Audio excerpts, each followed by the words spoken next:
Statues tend to be constructed out of sturdy stuff, allowing them to endure everything from the wrath of Mother Nature to the aftermath of roosting pigeons.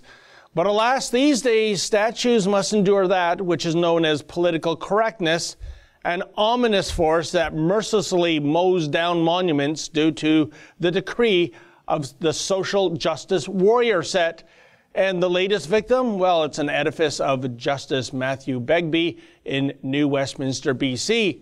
Begbie's crime? Well, apparently he carried out the rule of law back when British Columbia was still a colony. And because some natives received the death penalty more than 150 years ago, that now makes Matthew Begbie judge non grata. And that also means his statue must be removed from the sensitive eyes of SJW types, lest they be triggered. Joining me now with more on the Matthew Begbie saga is Aaron Gunn with BC Proud. Welcome to the Ezra Levant Show, Aaron. Thank you for having me. A pleasure. So, Aaron, Judge Begbie is being painted as an anti-native racist by the usual suspects, but is this indeed historically accurate? No, it's not historically accurate at all, which is why it's such an escalation. When it comes to trying to erase our history and expunge our past, these are individuals now that are going after historical figures from Canadian history that were considered progressive at their time. This is an individual that actually went out of his way, you can think this is the 1860s, to learn Tsilhqot'in and learn Chinook so he could actually interact with Aboriginal individuals in his court.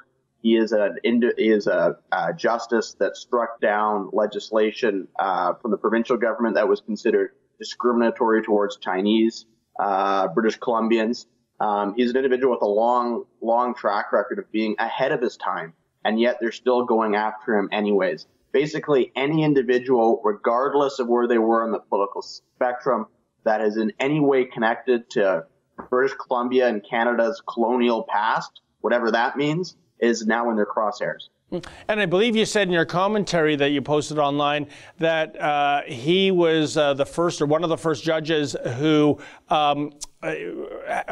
basically ruled on the guilt of a white individual based solely on Aboriginal testimony, which was unheard of at the time. Exactly.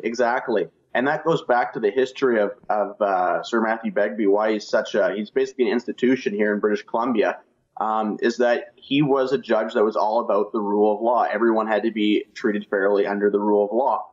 And that applied to everyone, whether you were Chinese or European ancestry or a First Nations individual. So he applied the law as the facts presented themselves, irrespective of the race, your color, your skin.